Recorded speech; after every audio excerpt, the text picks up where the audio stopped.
Hello, everybody. I'm really glad you guys could make it out. This is part of our Normalizing Dissent tour where we're going around the country speaking about ex-Muslim issues, raising awareness. We've been in New York before. This is the second time in New York. Hopefully, as we move forward, we'll continue to do these around the country. If you're interested in having ex-Muslims, let your friends know. We're happy to come to both. We're doing them in Canada and in the United States. A bit about us. This event is put together by Ex-Muslim North America. We're a nonprofit that is dedicated to amplifying the voices of ex-Muslims to make apostasy more mainstream. There's a huge stigma among Muslims about leaving the faith, and we're trying to erase that stigma, making it normal. People should have the freedom of conscience to believe whatever they want, live their lives however they want, and we're aiming to change that. We have a variety of programs related to that. We're organizing support communities around the country. We're active in about 25 cities. We're doing a series of videos called Life Beyond Faith. You can look at us up on YouTube. And those are sort of expounding on the variety of experiences ex-Muslims have. Some people, their families are very accepting and they don't encounter any real resistance. They're happy, they move on. For some people, it's much more traumatic. People have been kidnapped. People have had to go into hiding. So we want to highlight the diversity of experiences people have and sort of humanize ex-Muslims. We are in every family.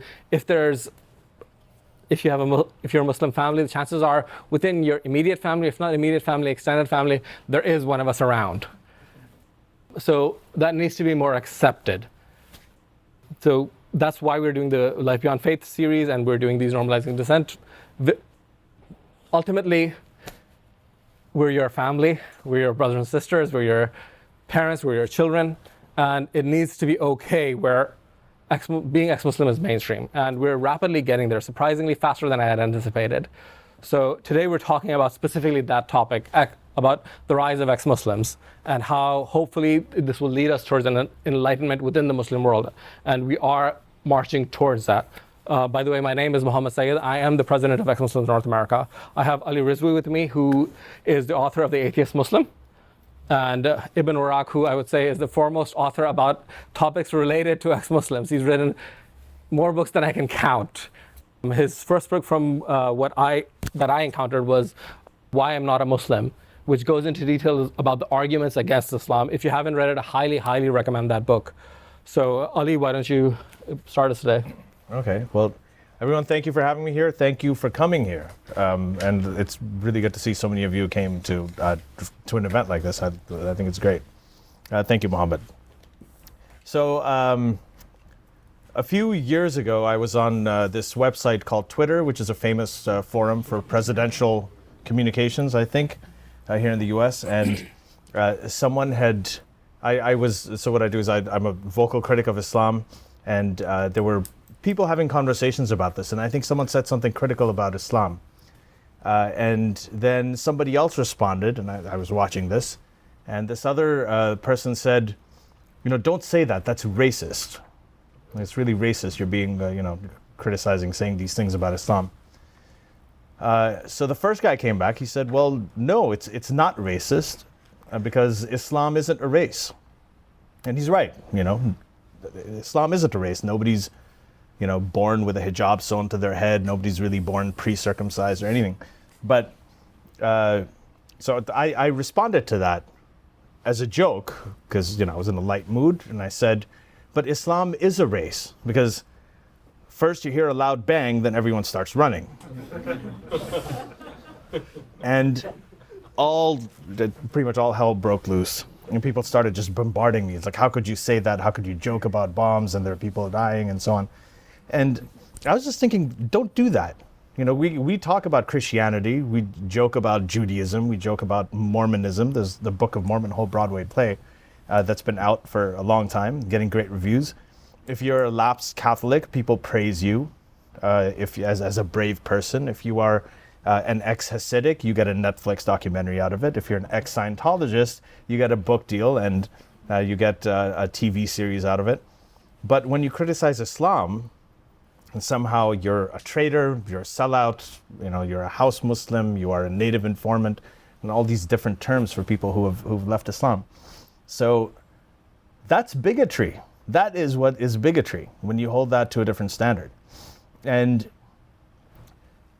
all of us, I identify as a liberal. As a liberal living in the West, we are all products. Like people who are liberals are all products of the age of Enlightenment. All of our freedoms, all of the liberties, all of the secular pluralism that we enjoy today are the result of scientists and philosophers who were brave enough, a couple of centuries ago, to challenge the religious orthodoxies and the theocracies of the Dark Ages in Europe.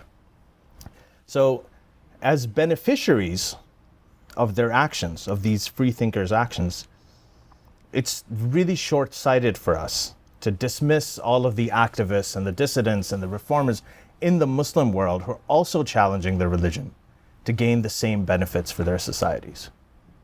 Right? If we hold them to a different standard, then we hold the activists and the thinkers who helped us get the world that we live in today in the West. We're being hypocrites. So one of the things I'm really glad this event is framed around the Enlightenment, and I actually want to start talking about framing this movement as a movement for the Muslim Enlightenment. And we have talked to, ex-Muslims of North America. The ex-Muslim movement has grown in a way that I couldn't imagine. I started doing this about 10 years ago, and there were just a few names that one of them was Ibn Warraq, who was a hero to me. I mean, I read his book, Why I'm Not a Muslim, when I was young, and it was hugely inspiring. And then, there were people like Maryam Namazi, who started the Council of Ex-Muslims of Britain in 2007. There was Ayan Hirsi Ali, who had written Infidel, and even before that, she was a very vocal ex-Muslim. So there were just a handful of people. There was Salman Rushdie. There were a few. There was a handful of people who were speaking about this openly. And today, when I see what has become, we're having events like this. I have my book out. We have podcasts. We have XMNA doing a university tour. There are all these amazing organizations, and there's a huge community internationally of, just official out members, like people who actually speak out, of tens of thousands of people at least. And the people who are underground are probably massively, the number's probably massively higher than that. So I think we're at a point right now where we can acknowledge the ex-Muslim aspect, the part of our history that led us to where we are, but also start looking to the future. And here's some of my arguments for why I think talking about this as a Muslim Enlightenment is a good way to go. First of all, it's about past versus future. So we've talked about our ex-Muslim experiences. We have the stories, we have these the videos that Muhammad is talking about online, and those are an essential key component of it. But we also want to talk about what we're going to do from here, where we're going to go. Whether that means public activism, whether it means writing more books, whether it means getting into the arts and entertainment, or whether it means having more conferences and more dialogues like this, all those things. We want to move from a dialogue of fear and persecution to a dialogue of hope and inspiration. And that's one thing that I think that the word enlightenment encompasses very well. The second important thing is it's happening. This idea, people say, you're overplaying it. There's no real Muslim enlightenment happening. The first place I would ask you to look is I'd ask you to look at the leaders of Muslim countries. Saudi Arabia in 2014 labeled atheism as a terrorist offense. So atheism is now terrorism in Saudi Arabia. There are TV channels in the Middle East that are warning of a, quote, tsunami of atheism. These are Islamic clerics who are saying this on TV, and they've used those words. In Malaysia, in response to the local chapter of, there's a group called Atheist Republic. They organize in Malaysia, which is a Muslim majority country. It's run by my friend Armin Navabi. The government vowed to hunt down atheists. This is open persecution of atheism happening in Malaysia. And these are policies that they're drafting. Those are just some of the examples. You see in Iran, you look at Saudi Arabia, you look at Pakistan. In Bangladesh, they're targeting, the public is really, really scared of writers, people who are just blogging. They're scared of them. and they're cracking down on them. So these things are real, they're happening. If you look at the response to the governments and how they're cracking down on it, you might think, oh, that's terrible, that's not a good thing. How is it a good thing? Well, think about what they're reacting to. Why are they doing it? They're reacting because there is something happening that is a threat to them. Right? That is a symptom of what I think, right? And I think it's quite apparent, that is the roots of a genuine enlightenment in the Muslim world. You also see it in polls. There was a Gallup poll from 2012 that looked at religiosity across the world. It wasn't about ex-Muslims or atheism or anything specifically, but they found out that in Saudi Arabia, this is the birthplace of Islam, the Quran, and Muhammad. In Saudi Arabia, 19% of people identified as non-religious. By comparison, it was 15% in Italy. Okay? They also found that 5% of people in Saudi Arabia identified as confirmed atheists. Not non-religious, not agnostic, just confirmed atheists, 5%. Out of a country of 26 million, that is well over 1 million people. Well over 1 million atheists in Saudi Arabia alone. And we have every reason to think that these numbers are underreported. So that's another thing. There are headlines all over the world right now. I saw an article about you guys in the BBC. I just want to take a minute to read out some of them, because usually I show this on a PowerPoint, but losing their religion, the hidden crisis of faith among Britain's young Muslims. This is from The Guardian. These are mainstream organizations. The dilemma facing ex-Muslims in Trump's America. This is from The Atlantic. Invisible Atheists, the spread of disbelief in the Arab world, by Ahmed Benchemsi. This is in The New Republic. How ISIS drives Muslim from Islam, by Thomas Friedman in The New York Times. BBC, ex-Muslims, they left Islam and now tour the US to talk about it. That's the XMNA article. And Slate has also done a great piece on you guys. The Economist, the number of ex-Muslims in America is rising. India's ex-Muslims, shedding traditional Islam for science, from First Post. Conversions from Islam in Europe and beyond, by Faisal Devji. This is also from the New York Times. The Young Turks rejecting Islam. This is about an exodus from Islam. This is from May 2018, again in the BBC. So these are just some of the headlines that are happening about this. So this is a real phenomenon. The next reason for framing this movement as an enlightenment is that I think it's a great way to reach liberals. Okay, so one of the things that many of us have heard about the regressive left, and we might even get into that in the discussion today, but I found, I was recently in the Netherlands and Belgium for the Dutch release of my book, and this really resonated with a lot of liberal audiences there. When I talked about this, what I'm talking to you about today, I would say, when you did it, just a couple of centuries ago, you called it the Enlightenment. When the Christian world did it, and when a lot of white people did it, you called it the Enlightenment. When we're doing it, you're calling it Islamophobia. That's bigotry. And I found that was a really powerful message that resonated. And even if people didn't completely agree with it, it's something that made them think. And I think that's great. For liberals, this is a great analog. And this brings me to the last point, is that it distinguishes it from reform. So when we talk about reform, and I'm aligned with a lot of people who are working for Muslim reform, I prefer what we're doing to that by far, because I think that when we talk about reform, or we talk about reformation, what we're doing is there's an analog in people's minds that makes them think of John Calvin, Martin Luther, all of the stuff that happened with Christianity and the Protestant movement. And that is not the kind of analog that I want people to think of when they think of reform in the Muslim world. I want them to think of the Enlightenment. I want them to think of progressive thinkers who actually fought for secularism and who fought for civil liberties. And that's and for liberty and liberty of speech, free speech and free expression. And those are the Enlightenment values that liberalism is founded on. So I think that it creates a much better analog. It triggers a much better association that is friendly to liberal audiences. And I also think that just Enlightenment, the term, embraces everything that we're trying to do. I mean, there's nothing in it that contradicts anything that we're trying to do. I also have I have a podcast that I do with Armin. It's called Secular Jihadists for a Muslim Enlightenment. And our most recent episode is with Steven Pinker, who wrote the book Enlightenment Now. So it was a great fit for him to come on the podcast. I think Sarah Haider's been on it as well, and Muhammad will be on there soon. I really feel that the message is resonating, and we had a great conversation with Steven Pinker about it too. Finally, how do we talk about this, and how do we do this? How do we challenge and criticize Islam and have this conversation without characterizing all Muslims as representing the worst of the religion? And this is a big challenge, especially in like the way that the political situation is right now, not only here but around the world.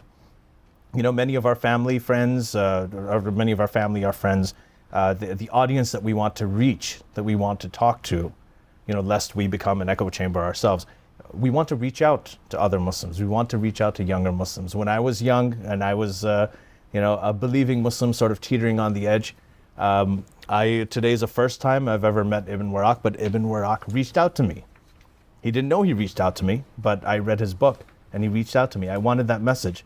I don't know if you thought at that time that, you know, when you're writing this book, I'm just saying it, I don't know if you thought it would reach some, 19-year-old kid in Karachi, but it did. So there's I was older. I shouldn't have admitted that. Okay. Yeah, I wasn't just 19, I think I was a little older.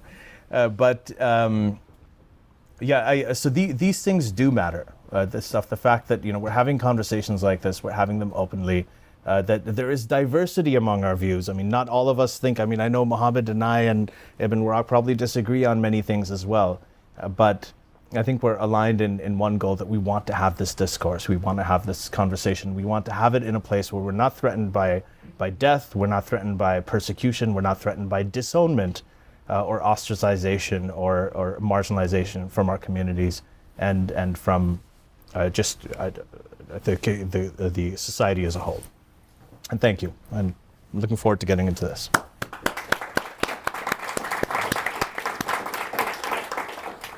To add one comment to that, it's not just about us being able to do it without violence. We want to do this everywhere. Hopefully someday we will.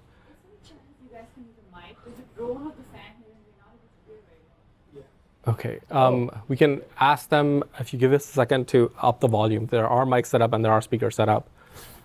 Could you ask them to, yeah. So just speak louder for now. Yeah. So we need to have these conversations everywhere in the world, not just in America. We need to have them in Pakistan, where there is the death penalty today. That needs to be repealed to the point where we can have these conversations. In the Middle East, even in Saudi Arabia, I'm an optimist. That's why I'm doing this to begin with. And I hope that within my lifetime, we will get to that point where in Saudi Arabia, maybe even in Makkah, we're having conversations about atheism where people are leaving the faith, and it's okay to talk about it. It's okay to be whoever you are, wherever you are. So the original author that started a lot of this, Ibn Warraq, if you want to start. Oh, okay.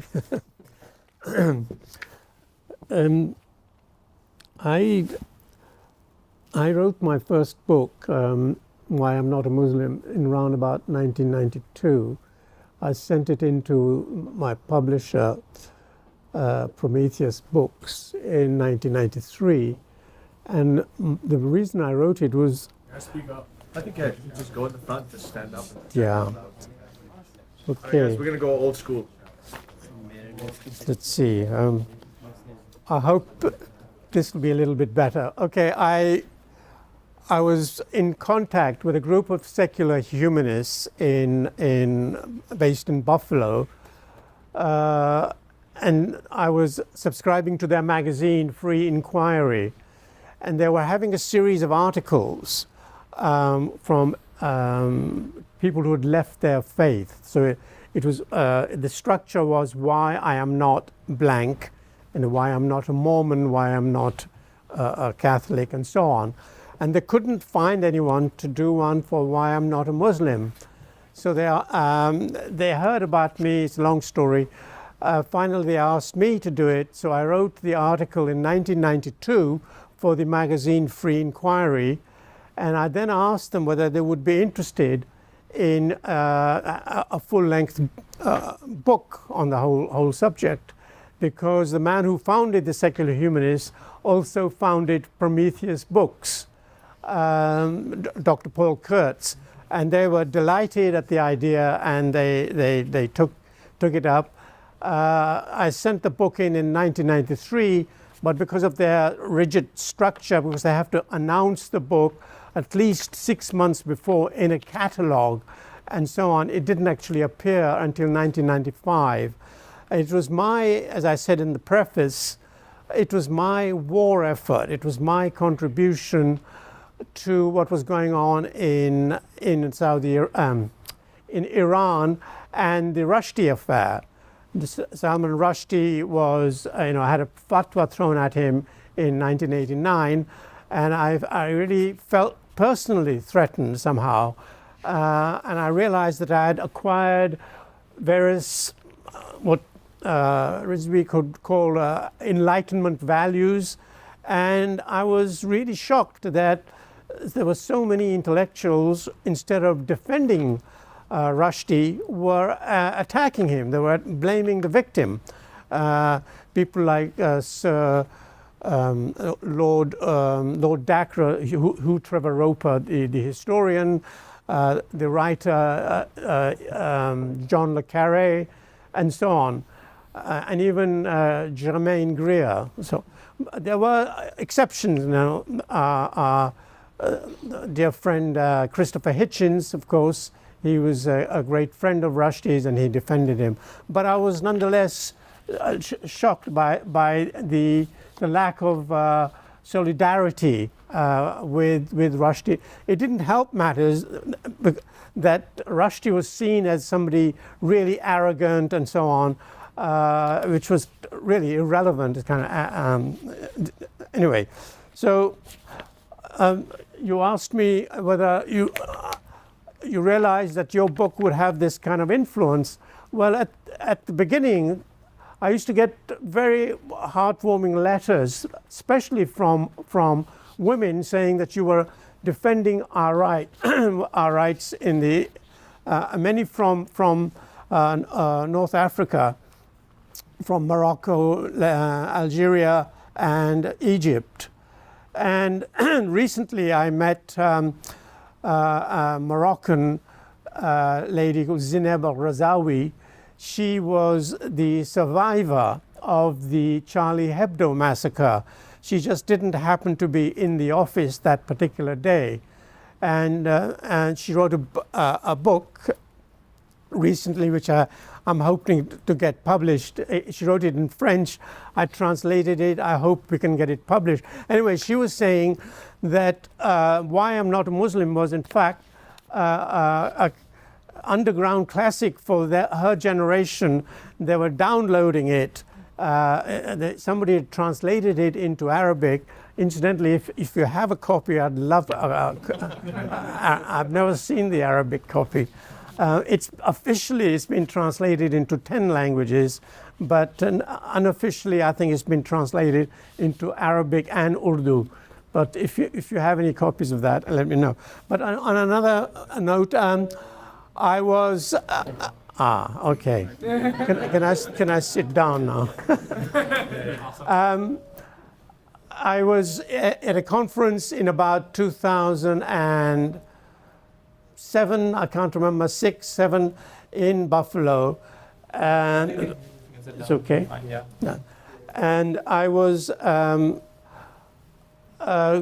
in between, I think the keynote speaker was Richard Dawkins, and I was going towards the main hall where he was speaking, when two vaguely Asian-looking men, and 3 in fact, came up to me and said, "Are you Ibn Warraq?" And I said, "Oh my God, this is it."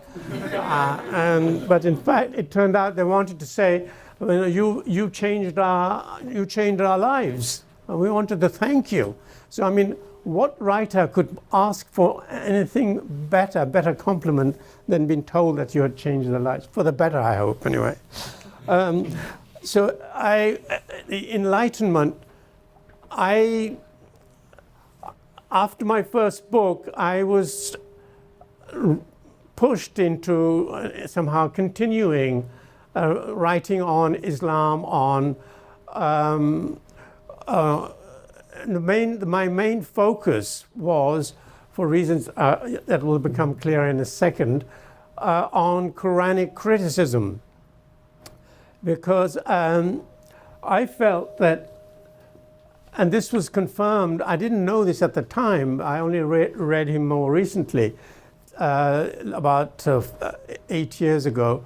I read the magnificent trilogy by Jonathan Israel on the radical Enlightenment, the Enlightenment contested, and the democratic Enlightenment. 3 huge books, each is about 800, 900 pages. And he, excuse me, he pushes the Enlightenment much further back. Normally we begin in the 18th century, and you know, the usual suspects are rolled out, you know, Voltaire and Rousseau and Montesquieu and Condorcet and so on. But Jonathan Israel makes this very startling claim, which it had an enormous impact on me and gave me a lot of encouragement, because I like my 2 colleagues, I feel that reform is the wrong word. We don't want what I call dishonest tinkering. We need an enlightenment, not just tinkering, dishonest tinkering with the text here and there. I'll give you an example. I don't know, I think his name is Ahmed Ali. He translated the Quran fairly recently, and his idea of reform is to reinterpret various passages in the Quran. The one famous one, I think, is Surah 4, I can't remember, 4, on men having the right to beat women. The verb is daraba. The Arabic word is daraba, and it's been interpreted, if you look it up in the Lisan al-Arab or any of the other dictionaries, it says to beat, to scourge, as it's translated by Marmaduke Pickthall. But Ahmed Ali says, no, it doesn't really mean that. It means to have sexual intercourse with. So you mustn't beat them, but just have sexual intercourse with them. I mean, come on. I mean, I've heard of hitting on women, but this is pushing it a bit too far. Anyway, what we need is an enlightenment. So both the Renaissance and the Reformation were incomplete. So now I'm quoting Jonathan Israel. By contrast, says Israel, by contrast, the Enlightenment, European and global, not only attacked and severed the roots of traditional European culture in the sacred, magic, kingship, and hierarchy, secularizing all institutions and ideas, but intellectually and to a degree in practice, effectively demolished all legitimation of monarchy, aristocracy, woman's subordination to man, ecclesiastical authority, slavery, and replacing these with the principles of universality, equality, and democracy. But what brought this about? Spinoza and Spinozism were in fact the intellectual backbone of the European radical Enlightenment everywhere, not only in the Netherlands, Germany, France, Italy, and Scandinavia, but also Britain and Ireland. And the work that accomplished this was Spinoza's Tractatus Theologico-Politicus, published clandestinely, but nonetheless courageously by a Dutch publisher in 1670. Back to Jonathan Israel, Spinoza offers an elaborate theory of what religion is and how and why religion construes the world as it does, creating a new science of contextual Bible criticism, analyzing usage and intended meanings and extrapolating from context, using reason as an analytical tool, but not expecting to find philosophical truth embedded in scriptural concepts. End of quote. So this is me now speaking in this article I wrote, in his attack on the very possibility of miracles.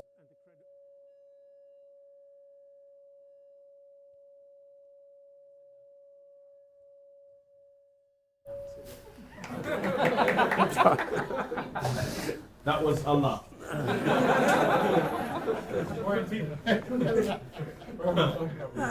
Okay. Or a virtuous position to be sitting. In effect, Spinoza denounces clerical authority and so on and so on. So this was Spinoza's launching biblical criticism. But in fact, it's a bit unfair because biblical criticism started long before Spinoza in 1670. I won't go into the history, but there's a lovely. I'm researching a book, and there's some lovely discoveries that you won't believe. It's on atheism in classical Islam, and one of the things that I learned was that Spinoza. Now remember, if Israel is correct, Spinoza is the man who single-handedly brings about the Enlightenment and the secularization of Europe. He was very probably influenced by the Quranic criticism of Ibn Hazm. Nice irony there. He died in 1067, Ibn Hazm. Anyway, that's another story. But we need something like biblical criticism in the world of Islam. In other words, Quranic criticism. This has been made really difficult for all sorts of reasons. I don't know why at some stage around about the First World War, Western criticism, Western academic study of the Quran lost its rigor, and they allowed all sorts of incredible things that they wouldn't allow when discussing the Bible. Their methodology was far looser. The Islamologists were far more credulous. It was amazing how unrigorous their methodology was. And of course, in more recent years, you have the corrupting influence of Saudi, Libyan money. Saudi Arabia has given more than $237 million in the last 12 years to Western universities. And and of course you have money from Iran, you have money from Libya, and also of course China and so on. But this money comes with strings attached. Dennis McEwen lost his job at the University of Newcastle because he was teaching Islam in a way that the Saudis didn't approve of. So there is this reluctance to apply the same kind of methodology that had been applied to biblical criticism since at least the 17th century. And this was one of the reasons why I and a group of German scholars got together. This was following on a conference organized by this secular humanist organization I was working for in 2007. The Christian part was organized by Professor Joe Hoffman, who was a leading scholar in the study of the historical Jesus. And he was responsible for the Historical Jesus Project, and amazing scholar, has a great company. The triumphalists, Islamic triumphalists among you might be pleased to know I'm told he has converted to Islam since then. Anyway, and Joe Hoffman left me the section on Quranic criticism.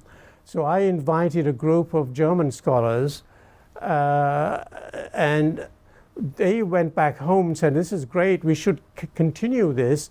And they formed a group now known as the Inara. Inara was our translation of the word enlightenment into Arabic. So Inara Group has been going since 2007, and we've had about 5 or 6, I've lost count now, 5 or 6 conferences applying rigorous analysis to various aspects of the Quran and the early history of Islam, which had been neglected by the mainstream Islamologists. And we've published at least 7 volumes of the research, and gradually this has been discussed, it's been accepted. We are no longer considered completely on the fringe and crazy.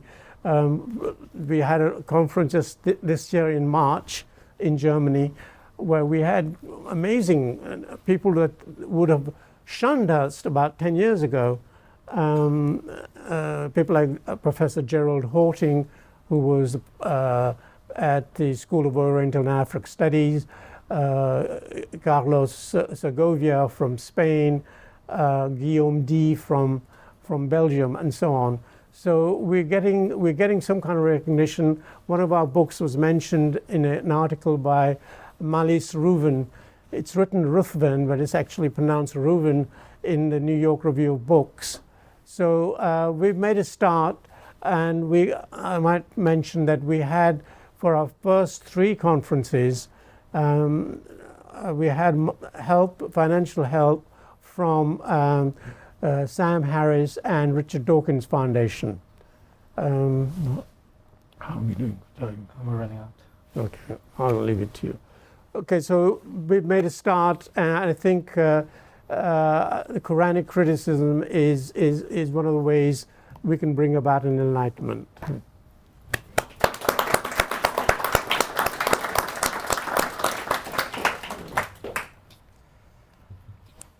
So I'm going to start on a little more somber note.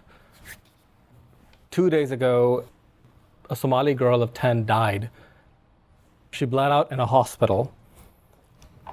Her mother had taken her for what is commonly referred to as female genital mutilation, which is removing parts of a woman's genitals due to religious reasons. In Somalia, that is about 98% of women go through that procedure. We don't know much about the case, considering it was the day before yesterday.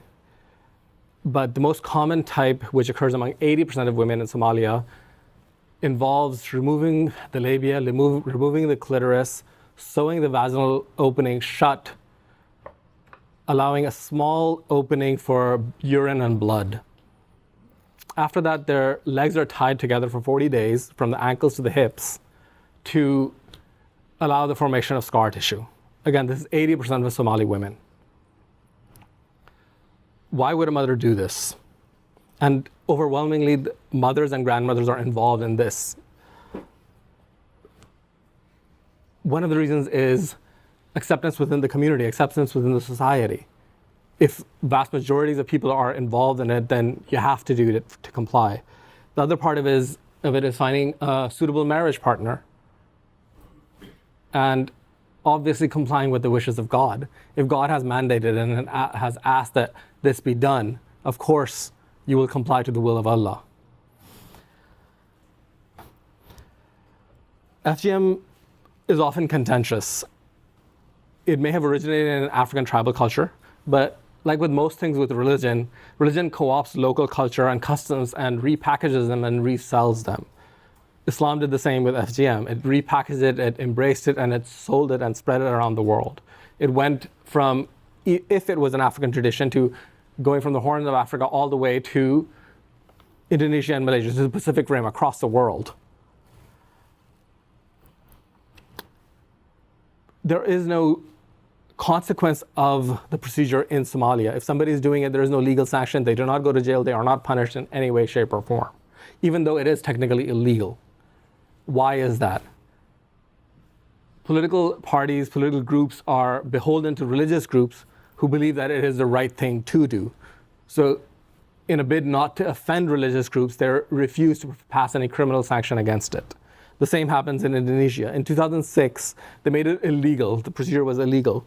Within a few years, there was widespread resistance by the ulama, by the religious scholars, and the ban was repealed. We may think that this is in a faraway land, but this is happening in America as well. Recently, a woman was arrested, an Indian woman is arrested in Michigan for performing FGM on Somali girls. FGM exists in India as well. It's not as prevalent as Somalia, where it's 98%. It's a lower percentage, but it exists. In Islam, the hadiths, both for male circumcision and for female circumcision and FGM, the hadiths talk about it. They recommend it. Scholars talk about it. For men, it's universally mandated. For women, it depends upon which school of thought you're in. Certain schools of thought mandate it, certain recommend it. Wherever globally where we find that school of thought where it's mandated, you find extremely high prevalence. Indonesia, 90-something%. In Somalia, 98%. They follow the Shafi fiqh. So whenever there's a cause for reform, when people try to push back, usually it's religion that stands in the way that tries to prevent it. And it's not just FGM. FGM may be the most dire occurrence that we see, but across the board in every single aspect, domestic violence is legal within Muslim countries. Most Muslim countries, it's legal to beat your wife. And that comes from the Quranic scripture that Ibn Warraq was mentioning. Quran 4:34 allows a husband to discipline his wife. So whenever there's opposition, when there's an attempt to change that law, religious groups stand up and stand in opposition saying, this is against the will of God. How dare you subvert the will of God? We see this in other instances as well. Slavery. Slavery was allowed in Islam when there was no anti-slavery movement, widespread anti-slavery movement in the Muslim world. It happened due to pressure from Western colonial powers. When Turkey banned slavery, there was open revolt in Saudi Arabia as a result of that. Saudi Arabia was never colonized by the West. As a result, slavery continued on there. It stopped in the 1960s, 50 years ago. There are living slaves in Saudi Arabia today. I know somebody who knew slaves growing up. It stopped in the 1960s due to American intervention. John F. Kennedy pushed the Saudi government to abolish slavery. So, as I was saying, whenever human rights campaigners work on these issues, when they try to push for change, when they try to, change things around the edges, religious clerics stand up and accuse them of blasphemy, of heresy, of violating the laws of God.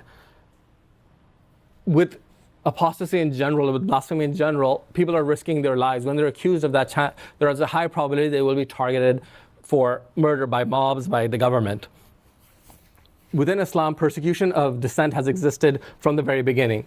When Muhammad died, the first major war that happened is called the apostasy war. People had left Islam, so there was a major war waged against those that had left. They were given the choice of convert or die, and tens of thousands of people did die in that war. Even today, in the modern era, we have about 13 countries where it is illegal to leave Islam. You will, not just illegal, you will be killed for leaving Islam. It's illegal in far more countries. Similarly with blasphemy, in many countries, blasphemy will get you a death sentence. This is in the 21st century. Beyond state persecution itself, we also have vigilantes. We have religious groups, religious scholars. Ali was mentioning Bangladeshi bloggers. Over the past few years, vigilantes that attacked Bangladeshi bloggers, secular bloggers, for writing online, took meat cleavers and killed them. And Bangladesh isn't alone. This has happened across the Muslim world. In Pakistan, a teenager was accused of blasphemy, just accused, and he was lynched in his school.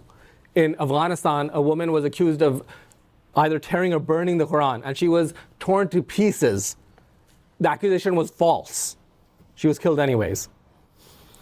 In Pakistan, a governor was murdered. The governor of the largest state in Pakistan was murdered. His crime, he talked about blasphemy, and he said that he didn't say blasphemy laws should be abolished. He said they should apply to Muslims. You're talking about Muslim beliefs. Why should Christians would suffer under this when they don't even believe in this religion? How is it blasphemy for them? He was murdered for that.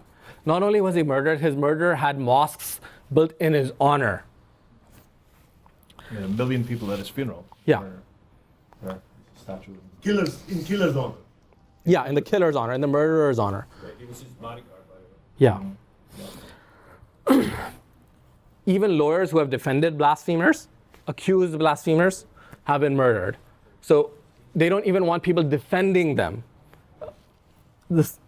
So as a result of this sort of pressure, reform has taken a bit of a circular route instead of linear, where people try to push for reform. They want change to happen. They want civil liberties. They want human rights to be infused with Islam. They want to merge the two. They want Islam to be better.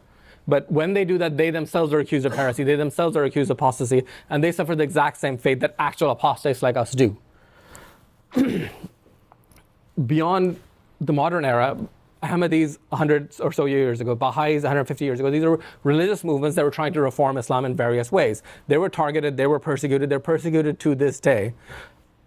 People that were trying modernism, scientists that were trying to change things, politicians, people that were involved in the state themselves, all of these have been persecuted, have been killed as a result of this over the past 2-3 centuries.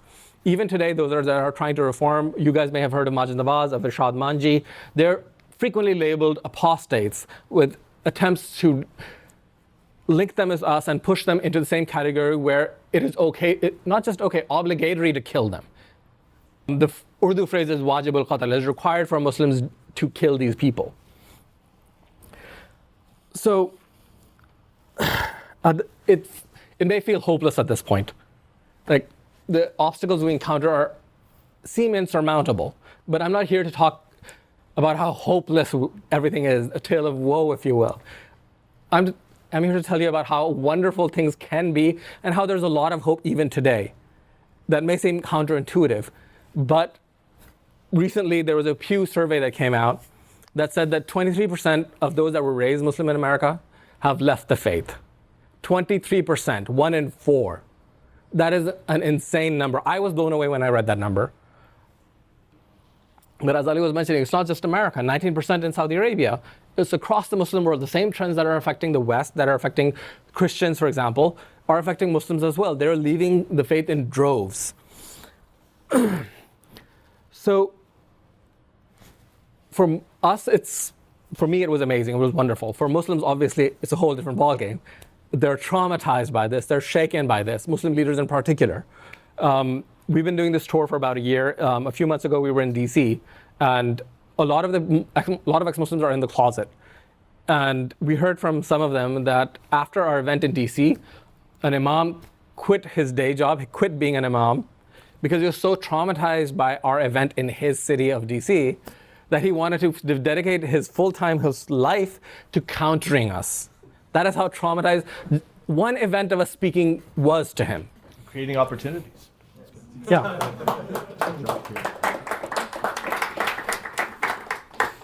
The rise of ex-Muslims is unprecedented. This has never happened before. Islam is a relatively young religion in the way it acts at the very least. It has the confidence of a young religion, the cockiness of a young religion. If you remember when you were teenagers, you believed you were invincible. Mortality did not occur to you. You would do whatever you wanted to do. You believed that there were no consequences to that. And Islam is sort of in the same zone where it believes that it's invulnerable. They've never had to wrestle with mass doubt. They've never had the sort of what Christianity had to go through over the past few centuries. Why is this happening now? Why is this possible now? Why did it not happen when Jewish and Christian communities were going through it over the past many, many centuries? One of the things that the nature of Islam is somewhat different. Islam is far more authoritarian. It's far more controlling. Reform, the word reform itself, innovation is bid'ah. It's one of the worst things you can do. You cannot change Islam. Islam is viewed as the direct word of God, the literal word of God. It is viewed as describing reality itself. It is perfect. It talks, whatever it says is actually true. This made it somewhat impervious to reform for people demanding change. On the other hand, this also makes it very vulnerable to a direct assault because they believe everything in it is true. When you point out flaws in it, it crumbles very, very rapidly. And we see that with ex-Muslims all the time. They find one flaw, they find one problem. They read about the fact that Muhammad had sex slaves. Sex slavery was common in that era and Muslims practiced it. They read about women's rights. They understand the context of what the Quran came. And as a result, within a few weeks, within a few months, people leave the religion entirely. Muslims themselves are still in denial of this brittle nature of Islam. And this makes it even more vulnerable because they can't counter us. They have this axiomatic belief that everything in Islam is perfect. So obviously whatever we're doing can't be real. We can't really be denying anything in Islam because everything in Islam is perfect and true, and you can't really deny the truth. So it's very hard for them to actually counter us.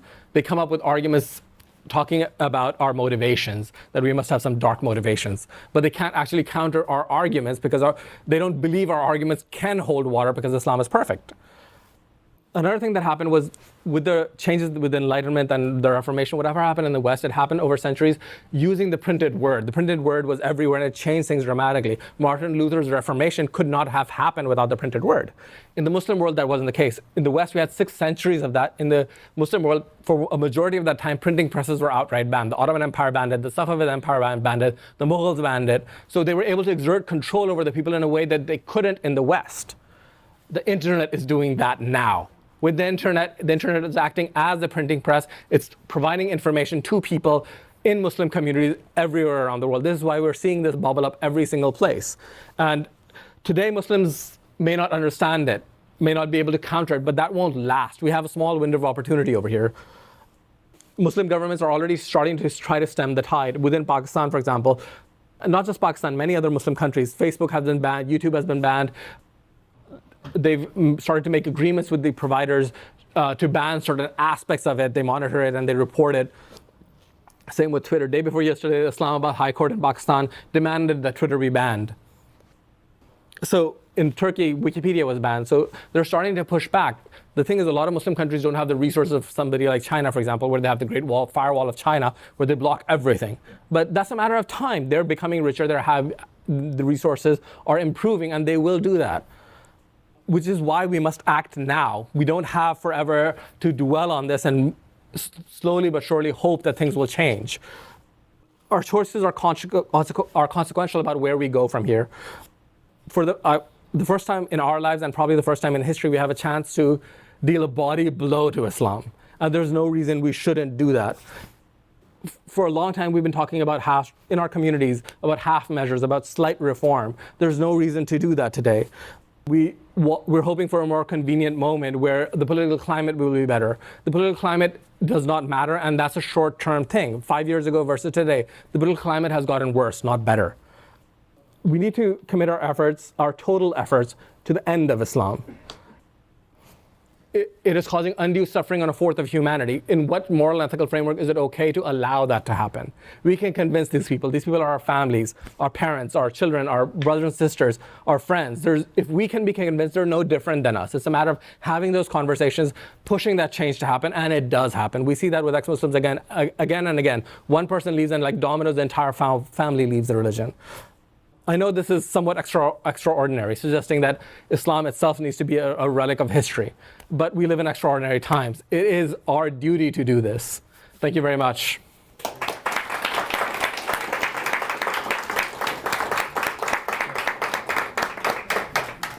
So we're going to have a question and answer session. If you guys can line up on the side over there.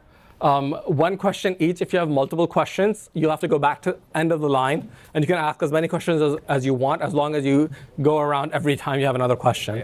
So my question specifically for the ex-Muslims of North America as an organization, considering recently that the Council of British Ex-Muslims went to the Pride Parade this year, in spite of everything that happened to them in the previous year from the East London Mosque, is your organization planning on participating in the 50th annual New York City Pride Parade in order to do that? Not at the moment. We haven't thought about it, but I'd be happy to work with you if you can grab our brochure and get in touch with me. We haven't done that sort of activism yet, but I don't see any reason why we can't.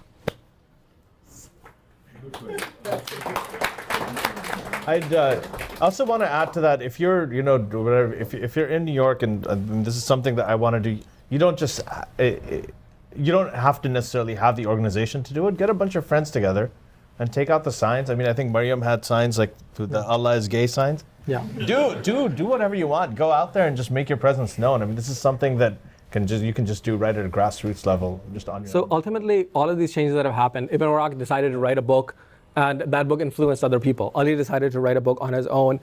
I decided to start this organization. All of you guys can do work on your own, start new things, new initiatives. If you want to participate in the Great Pride Parade, you can create an ex-Muslim organization specifically about that. Why not?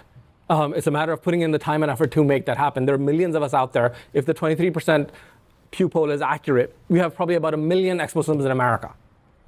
They should organize better.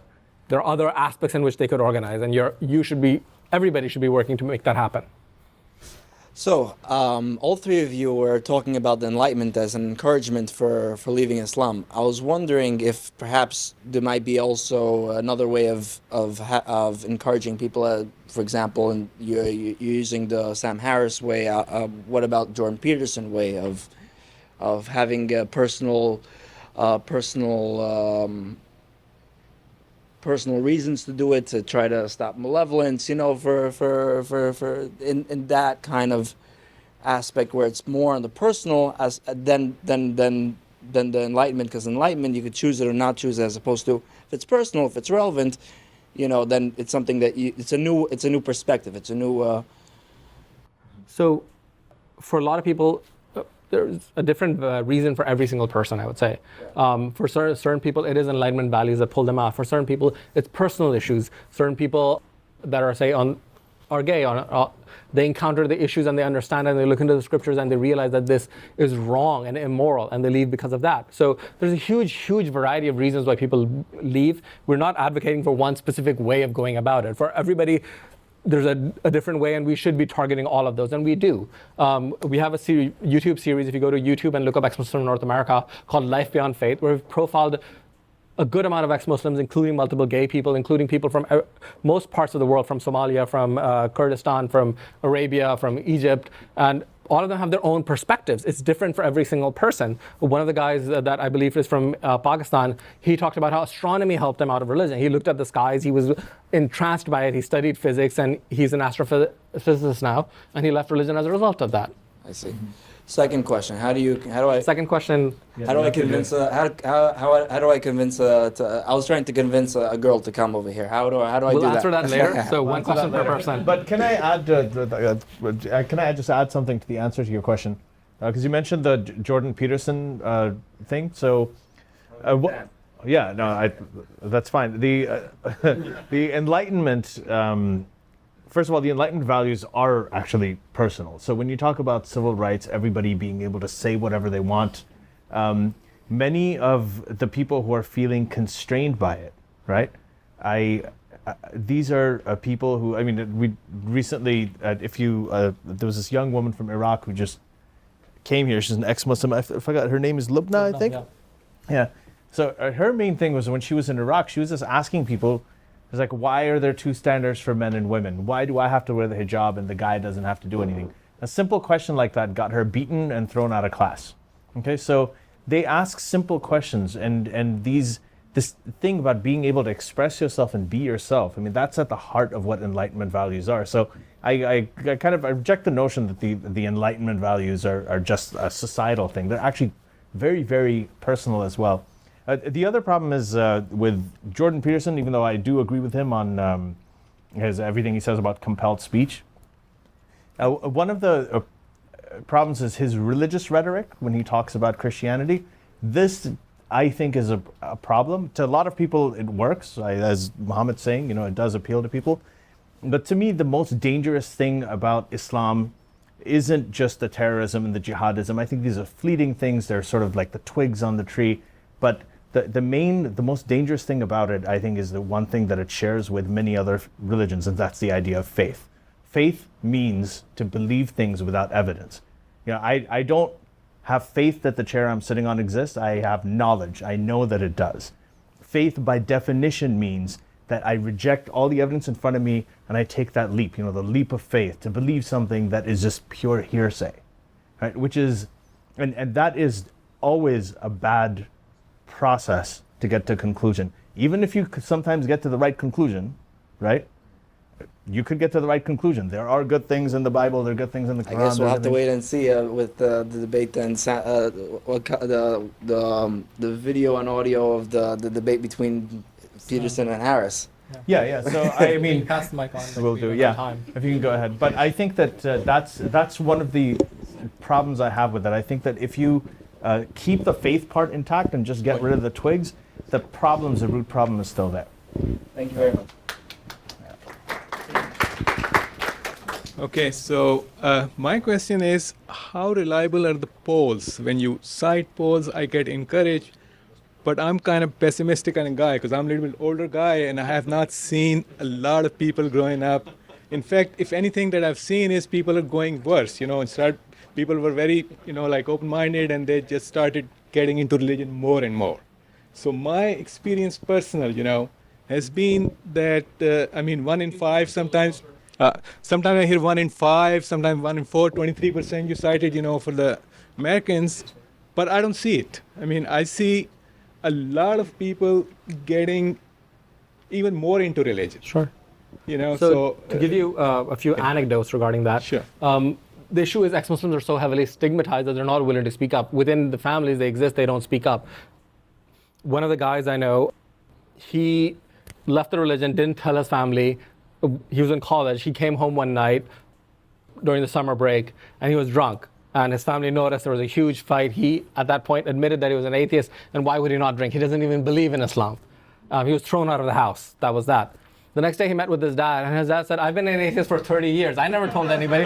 Why did you? Here we go. Yeah. Next. And Hello. I'll also just say to that. Sorry. Yeah, I'll also. Oh, No, sorry. go ahead.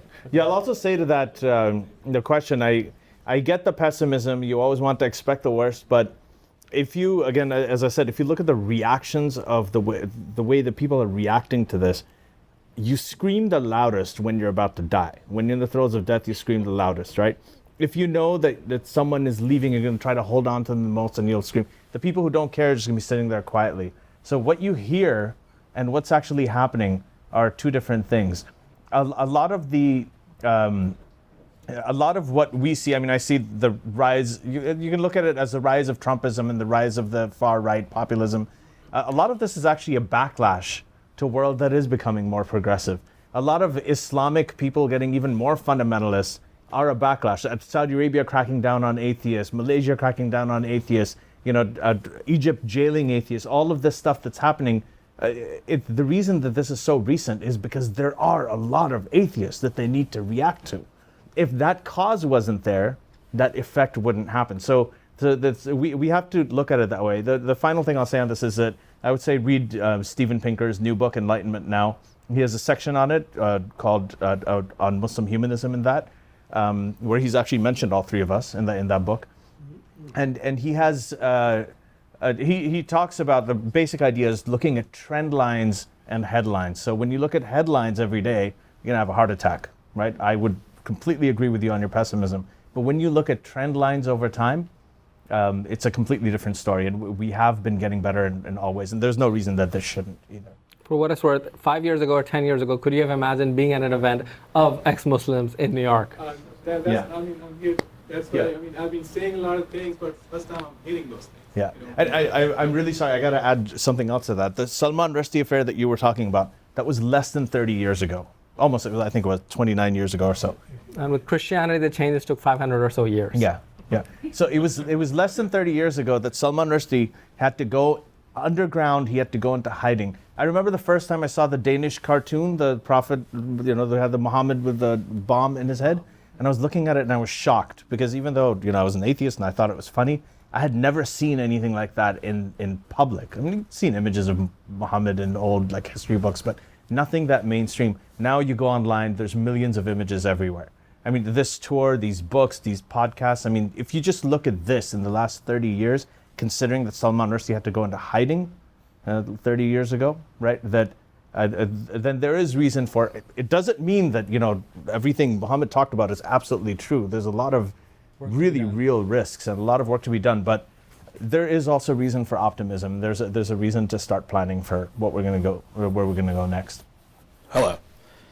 I've kind of noticed a phenomenon of people who identify as maybe Muslim, maybe Christian, maybe Jewish, but often Muslim, who identify as liberals, but present as religious or culturally Muslim, and I'm trying to figure out a way that you guys were able to go from maybe identifying with the culture and then going to a religious to just flat out, I'm a liberal, I'm a non-religious person, because a lot of the Muslim acquaintances and friends I have are go to LGBTQ marches, are good liberals, if you want to say that, but still get maybe sensitive or concerned about some of the other issues related to Islam.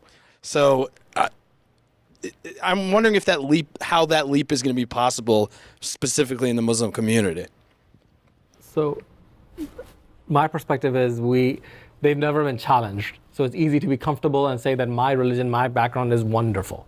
With Christianity, people have been challenged, so they're forced to acknowledge the horrors of their past. With the Muslim world, that hasn't happened. I was mentioning slavery. The Arab slave trade was larger, more extensive, more brutal than the Atlantic slave trade. We never talk about it. That's why they're comfortable enough to have those identities, because they've never been challenged. And I think that there are other personal aspects to it too, and I wrote about this in my book as well. That I found I'm actually very privileged, because I had a family where, even though my parents were sort of liberally religious, they didn't force me to fast during Ramadan, right? So when we had Ramadan, when we had our iftar party thing, like iftar is the breaking of the fast, I like that, and I still like that. My family still celebrate. I'm there. The food is amazing. If there's food or a party, I'm there. I don't care what. But I know that there are many other people who come from very conservative backgrounds, and whose families forced them to. They starved their kids, right? They compelled them to do it, and they didn't even allow them to drink water, and they don't have the same association that I do, right? So it's. I think it's different for different people. Phil Zuckerman, he's a great scholar. I think that everybody should read his books as well. He talks about secularizing religion. He talks about different kinds of apostasy. So he talks about mild apostasy, which is what I'm saying, where I reject the religion, and he talks about transformative apostasy, which is something like what Ayaan Hirsi Ali did, where she was so oppressed by the religious aspects. I mean, she underwent FGM as well, that she completely does not want anything to do with it. Right, so I think that people come to it from different ways. There's religious remnants that are going to stay, Thursday is actually Thursday. Goodbye was short for God be with you. I mean, these are elements that are going to stay. I like Christmas as well. I enjoy some of the holidays and some of the rituals.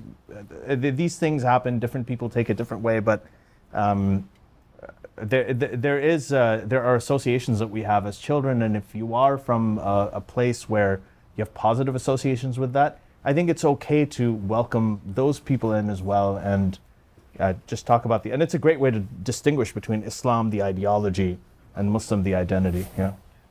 We have to do this a little quickly. We're running out of time. So yeah. All right. So my second question is not for myself, but for my friend. I'm actually from Pakistan and from Lahore.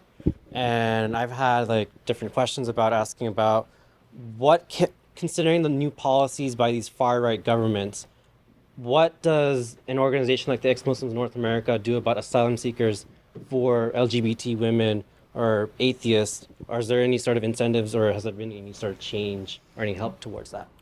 So we've had a few meetings with the State Department where we're pushing for freedom of speech, freedom of expression, and for apostate rights. But we're a relatively young organization. We've been around less than 5 years.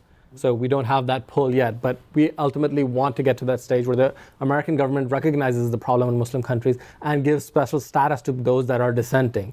Whenever somebody speaks out, they get attacked. I know many, many ex-Muslims in Pakistan that have been arrested, that have been jailed, that have had to run away. And there needs to be some sort of international effort to protect them. We do what we can to a certain extent, but we don't have those resources yet. Hopefully down the road, as we grow larger, we'll be able to do more. And this is actually a really quick thing to add to that. There is the Center for Inquiry has a program called Secular Rescue, and they have done a lot. Unfortunately they can't speak about all of the people they've helped, but they've helped 40 plus people and more coming out of mainly Muslim majority countries who come here, including Pakistan, including Egypt, including I think Morocco, and the most prominent case was Iraq, Lebanon. So that's something you can, if you want to Google secular rescue, if you know anybody who needs help with that, who's being in fear of persecution or death, these countries, that they have a lot of resources right now, and they are growing as well. First of all, thank you, all three of you, for being here and doing what you do. You godly unwiggish lot, spreading the germ of free thought and decadence far and broad. I just have a quick question for Mr. Warraq. Maybe you could say a word or two about the pernicious influence that Edward Said and his atheistical intelligentsia class of people in the new churches, the institutions of higher learning in this country and abroad, have had on the how do you put it? The tamping down on religious criticism, especially in the so-called third world, Islam in general. In my own experience, it's been pretty horrendous. I, as a scholar, have come up against many walls, and all of it born out of a school of thought, post-colonial studies, et cetera, that posits that just because if a thing belongs to someone else, you can't fully know it, you can't fully study it unless you belong to that tradition. So I'm just wondering, I know you've written a lot about this, but I'd like to hear it in person because I'm a huge fan. Yes, I love the way you talk. I wrote a whole book. I think it's my masterpiece, actually, on Edward Said and his pernicious influence. It's called "Defending the West: A Critique of Edward Said's Orientalism." He intimidated Western intellectuals since his book was published. I think it was in 75, 78, I forget the exact date. His book Orientalism really shut down all debate. So you were not allowed to criticize anything in the Islamic world because it was the equivalent of Islamophobia now. You were called an Orientalist.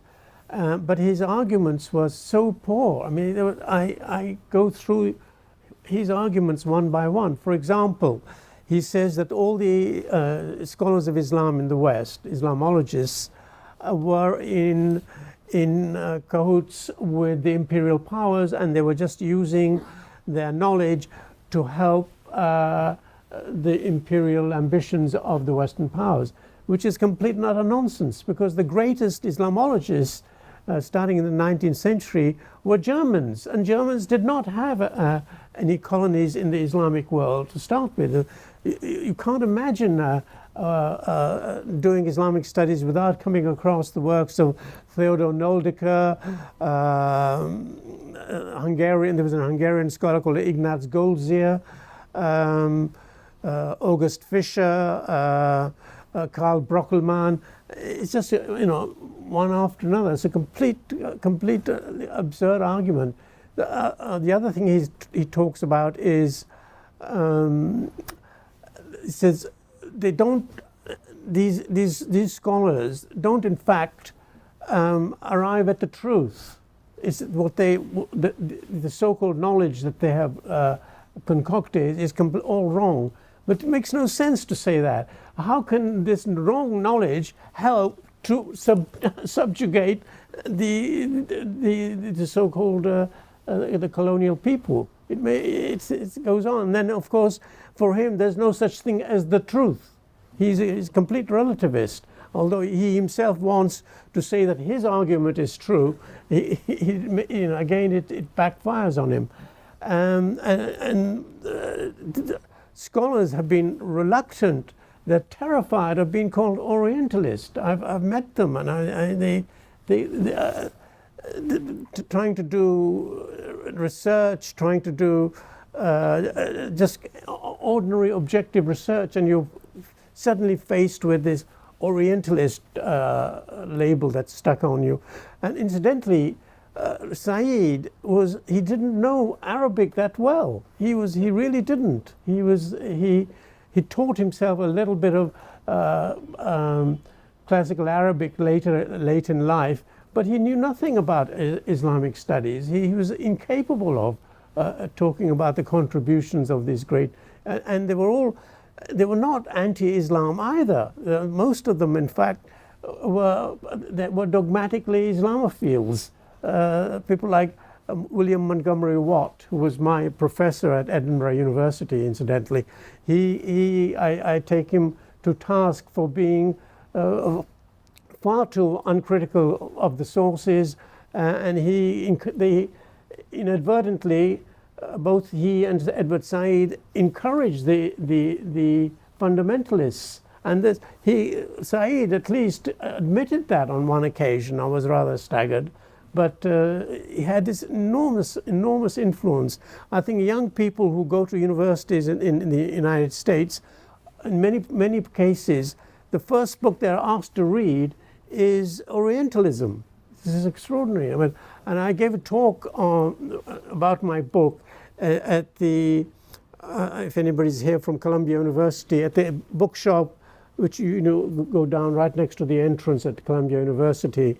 And I came in on the day I was giving the talk, and first thing that hit me was this is just beginning of the academic year. This enormous, at least 100 copies of Edward Said's Orientalism, and no copies of my book. Although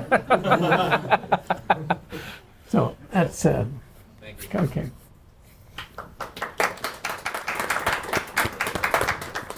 Thank you very much for being here. In my experience, when you begin to criticize the Islamic world on basis of, they don't respect individual rights, no free inquiry, and very poor, not very economic developments, other than like the really rich Gulf oil states, people bring up the Islamic Golden Age, and as an example of look how great Islam was, look how great it is. But when you look at it, you see that the large factor in promoting the sciences and free inquiry at that time was classical Greek reason, specifically Aristotle. I'm wondering, why do you think that did not live on? If you lived in the 900 AD and you were to bet which was to become the metropolitan, scientifically literate part of the world, you would have bet it was the Islamic world and not the Christian West in Charlemagne's time. Why do you think it did not go through, and what do you think we could do now to leverage that history to introduce an Islamic world that is more intellectually diverse and much more affected by classical Greek reason than the one we have today?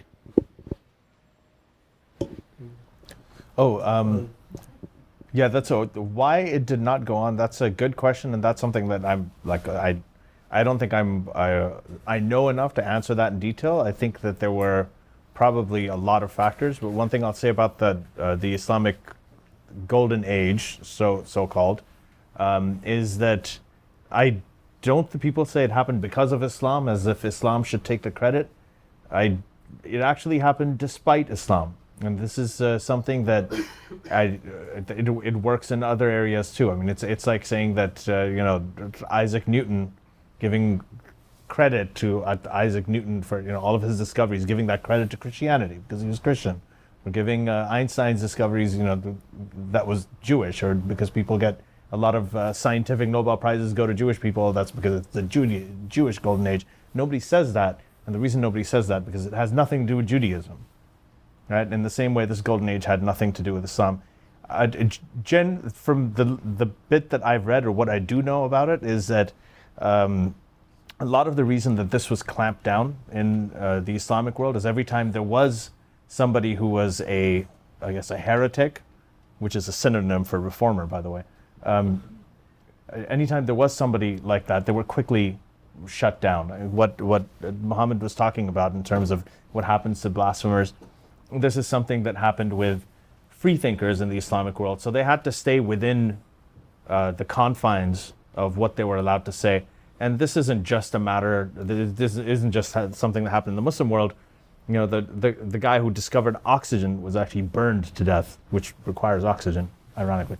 And then there was, we know the story of Galileo, we know the story of, Darwin, a lot of that, it's still very, very controversial today, and people still have a problem with it. So anytime someone comes up with discoveries and tries to venture out beyond what those confines are, if those confines are really deeply societally ingrained, like it is the case in the Muslim world, where even the most secular states aren't really truly secular. There's still some sort of religious influence in the government. Then that makes the situation even more dire. I mean, if you're Pervez Hoodboy, who's a Pakistani professor, physics professor, he's actually written about this quite a bit. And the way I interpret what he says is that I just think that if you're born with a book and the book has all the answers that you need, what are you going to be curious about? If you're given everything that you need, if the answer to everything you need is, this scholar, or this book, or this hadith, that's if you're, instead of making a decision, well, should I start smoking or not, instead of thinking about, is this the right thing to do or the wrong thing to do, if you say, well, what do the ulama say about smoking? Is it haram or is it halal? If that's the way that you're going to think, which is the way that a lot of people do think there, you're not going to get very far in terms of science, because science is based on curiosity. So although I don't know what the exact circumstances were historically for that dying out there, a lot of it had to do with the printing press, as you said, that they banned it, apart from the oppression by the people. I do think that a lot of those factors are still the same factors that would stop it if it happened today. So historically, the 12th century, what happened was the people that were admired in the West, Averroes and Avicenna and Al-Farabi, were in fact attacked particularly by Al-Ghazali. Very easy date to remember. He died in 1111. He had this enormous influence on. He attacked all the philosophers who were influenced by Greek philosophy, particularly. And as Heinrich Heine once said, once you bring in philosophy into religion, you're sunk. And this was Ghazali's. He said that if you follow to the arguments of the philosophers to their logical conclusion, you end up in atheism. Therefore, it must be countered. And then there was this division between the Islamic sciences and the non-Islamic sciences. So there was even attempts to Islamize biology in the 19th century. They had this. They had to see everything through the Islamic lens, and the whole idea that all of knowledge is in the Quran, as you said, is not exactly conducive to intellectual inquiry or curiosity. I had one thing that I don't believe that an Islamic golden age even existed, in the sense that it's something that we look back at romantically and try to create this narrative. Back in the day, a lot of these people were heretics, they were persecuted. Al-Razi's books don't exist today. Why do they not exist? They were burned, they were destroyed. So it's easy historically go back 1,000 years, find 5 people that did great work and make it into this broad movement, which I don't think was the case. In Spain, which is regarded as wonderful and enlightened, a library was built by a caliph. The next caliph came in and said it was heresy and burned the library down. So sort of things like this, it was more the whims of the ruler. You had a ruler that was pro-science or pro-free thought, and you had a period of free thought blossoming. The next ruler came up and tore it all down. So it wasn't a sustained period. We're running out of time, so quick questions. We're almost through, so let's keep the responses short too. Yeah. Hello, gentlemen. Thank you for coming. It seems that in the West, every Western nation will claim that free speech is one of its anchors of its existence. Now, I've seen in the past couple of years that in America, that's enshrined into law, but in other Western countries, it is not. And in the last few years, those seem to have been swept away with great rapidity in Canada and in Britain and in Germany. Do you think the work that you men are doing would be possible in those countries or in certain cities in those countries? Could you do this in, say, Berkeley, California, in Birmingham, England? We couldn't do this here a few years ago. We are doing it now. So even if we can't do it over there, I don't see why we can't do it tomorrow or the day after. My goal isn't just to change things here. We want to change the entire world, and we will. Yes. But do you see how quickly Britain and Germany and Sweden have censored and self-censored themselves so much on social media? Theresa May's Britain and the London police force. So I think there's a goes after people when you on talk Twitter. about free speech, there's a free speech culture, and then there's free speech legally. Yes. Now, in a lot of European countries, as you say, you're right. Like Holocaust denial is illegal in a lot of countries in Europe. which I don't agree with at all. Which we need to work to change. They need more free speech than they have right now. Yeah, they do. And there are, there are people who are banned from entering and speaking in the UK because they say things that people don't like, and I disagree with a lot of those people. But I think I think everybody should be able to speak. I'm happy to have Islamists and jihadists come and speak at American universities. I want that. I want those ideas to be exposed. I think that one of the great things about Trump, and I'm no fan of Trump, but one of the great things that he's done is he's brought a lot of this stuff to the surface, and people are speaking about it. And even if it's being exposed, then it's going to be countered. Otherwise, you drive it underground and it festers. And when it festers, it comes back more aggressive and more violent than ever before. So I completely agree with you. I think that should happen. As Mohammed said, I think that it goes through phases where that's going to happen. But I don't think that European countries or even Canada to some extent doesn't get, and I'm Canadian, but they don't understand free speech the way that the US does. But the culture that you're talking about, as far as the universities go, that's a more controversial thing. Deplatforming, if a university decides to do that, there's no legal. I mean, it's not an issue where the government is saying, well, you can't speak or you can't hold this event here. It sucks. It's terrible because I know that XMNA ran into this whole thing. We were going to have an event in Toronto. I mean, that was one of them that. Yeah, they cancel, universities cancel events, but the government isn't telling us that we can't do it. So I think that's a different. So that's a cultural change that we need to push, where people understand that it's important to even hear things we consider horrible. We need to talk about those issues. That's how things change. What Ali said about Islamists coming to campus, that's a good thing. When they come to campus, you can talk to them, you can challenge them, and you can expose how horrible their ideas are. If you don't have that conversation, things can't change.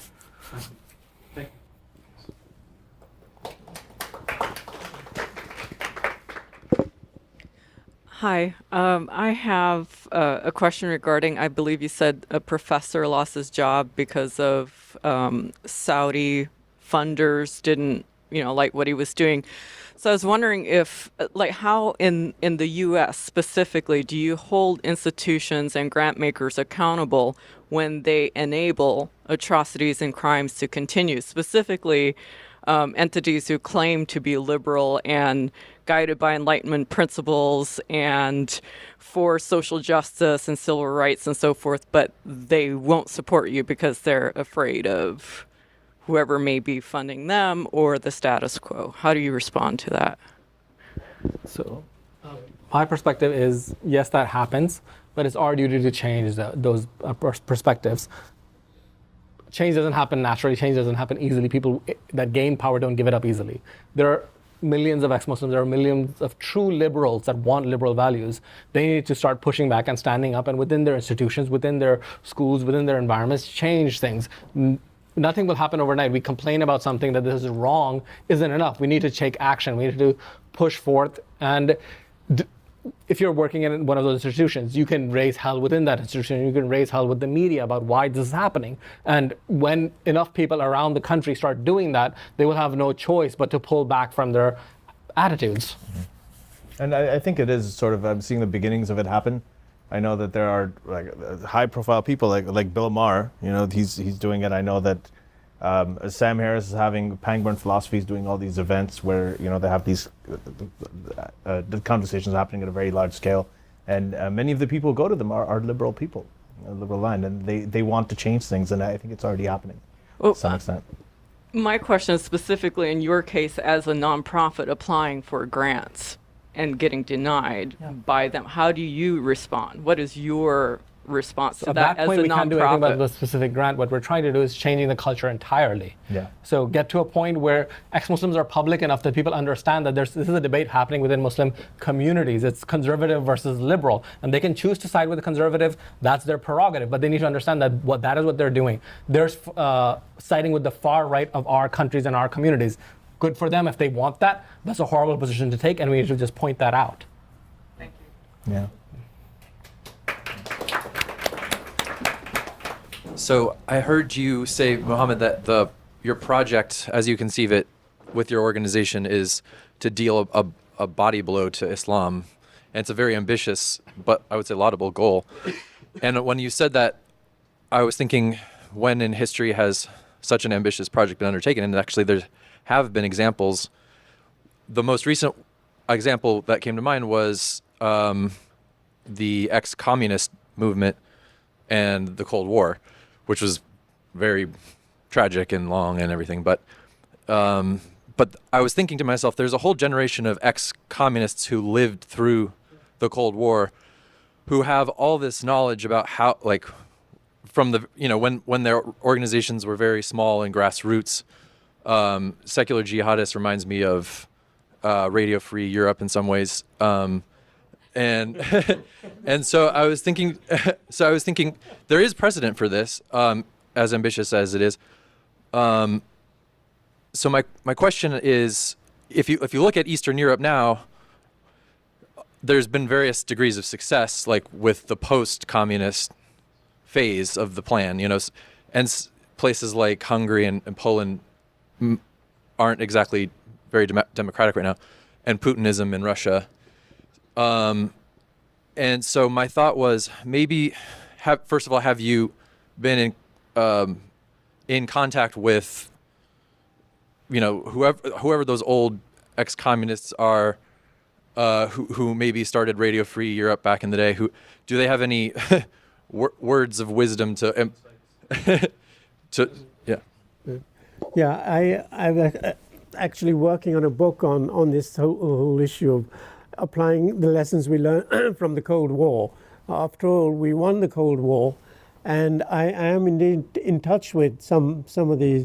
There's somebody called Robert Riley, who's the head of the organization where I'm a fellow, the Westminster Institute. He worked for the Voice of America during the Reagan years, and we're trying to put together sort of lessons that we can learn from their experience. Like they had a series of publications that I think they were responsible for, if you include all the pamphlets as well, over 1 million publications. I mean, it's all often not simply works of out-and-out propaganda, but works of literature. Like they had the Great Gatsby was translated, and John Steinbeck, and then when Boris Pasternak's book Dr. Zhivago was translated, published, they were giving it. The CIA were giving it out to wherever they went. They were giving out people, giving these books out. So I'm actually completely aware. I've been reading a lot on this, like John Lewis Gaddis and various other scholars of the Cold War. So yes, it's a good. We have 4 minutes left, so let's go through this very quickly. Yes. It's a bit of a broad question, but what do you think was the impact of the Arab Spring on the state of secularism in the Muslim world? How did it affect the climate of opinion, and how does it affect your work today? I'm going to try to keep this short. I think the Arab Spring was a very good thing. I think it shows the power of what you were saying about the internet, how the internet is doing the job that the printing press did for the Western, for Christians in the past. I think the internet is doing this for Islam, even though it wasn't completely Islam-centric. What they did was they brought down the Tahrir Square protests were organized on Facebook. Okay, so they brought down dictators that have been in power for decades. I mean, people in Libya, Gaddafi. I was in Libya. I grew up as a kid partly in Libya. And Gaddafi, 70% of the population is under the age of 30, right? And they had not known anything apart from Gaddafi in Libya. Same thing with Mubarak in Egypt. So it was a very monumental thing. The only problem, the downside of that, is that many of the Middle Eastern dictators have, and this is an interesting thing about secularism, because here we associate secularism with freedom and enlightenment, whereas over there, many of their secularism has been forced on them many times. There are many secular dictatorships. So Mubarak is an example, Assad is another example. You had Kemal Ataturk in Turkey, who followed the Ottoman Empire, which was the last great Islamic caliphate, and so on. So you've had this, the only opposition that has been able to build in an organized way against these secular dictatorships has been Islamic organizations, right? So you saw when the Shah of Iran came down, you had this Islamic Shia theocracy that showed up. When you had when Mubarak came down, you had the Muslim Brotherhood that was elected, because these Muslim organizations. It's not that necessarily that all of these people are super religious. It's that they go out and, like what Hamas does, is they go out and they provide hospital services, they provide social services. They're actually less corrupt than many of the secular dictators. So it's a very, very complicated thing. But overall, the dynamic there is that when you do have these dictatorships fall, you have to leave some leeway for the fact that these Islamist organizations that have been organizing for decades will likely have a phase, and that will be one of the phases to moving beyond that into a sort of secular Enlightenment phase. And we're kind of seeing that in Iran now, that Iran, the clerical establishment, there are a lot of cracks in it, and they're kind of ahead of the curve on this. But the Iranian population, the people in Iran, are widely known to be very, very so secular. we're out of time, so I'll get all three of your questions in one shot, and then we'll answer all three. Yeah, let's do that. Say, Sorry. just a quick practical sense. When you're talking to your family, how do you address this question when they say, "Oh, since you don't speak Arabic and the classical Arabic, you are not qualified to talk about these things"? And how do you answer to that critic? Like, because if you cite something, the common answer is, well, you don't speak classical Arabic and you don't know enough about it as the classical scholars do. So how do you talk about that? So I believe ex-Muslims are attacked from both sides, Muslims and Islamophobics, right? So my question is, how do you think we could achieve our goal without serving Islamophobics toward their hatred against Muslims? Just one last one from Mr. Warraq. Virgins or raisins? What are your thoughts? Why don't you start with that? Virgins or rape? Raisins. Raisins. Raisins. Christoph grapes, Luxembourg. right. Yeah, that's very quickly. I don't know how I can do it very quickly. There's a scholar based in Germany, Christoph Luxembourg, who has, I think, Islamologists don't like to admit it, but he has shaken up Islamic studies by showing that one scholar said that 20% of the Quran makes no sense. And one of the reasons it doesn't make any sense is that, according to Luxembourg, what we have thought were Arabic words were in fact badly translated words from Syriac, which is a dialect of Aramaic. And he gives examples of how certain passages which have made no sense up to now and scholars have not understood, and they have he has shown that by translating a word back into the Syriac and then seeing what the Syriac means, you will see that often one or the second meaning of the word fits better in the context than what was taken in the first instance. I usually give the example of when I was teaching at the University of Toulouse, they had to write essays in English for the first time, and one of the sentences was, I was teaching American civilization.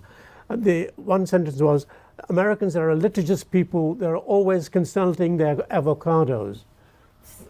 So you can see, if you know a little bit of Spanish, you will see what's happened. He went to the dictionary, he looked up, in his head he had the French word avocat, he looked it up, and he looked, first word avocado, so he puts that, instead of, he got the wrong word. This is something similar. Okay. Oh, I'm sorry, we're out of time for the other questions. We're going to be outside for a little bit. There are drinks available outside, so you can answer those questions in person outside. Thank you very much for coming. Thank you, everybody.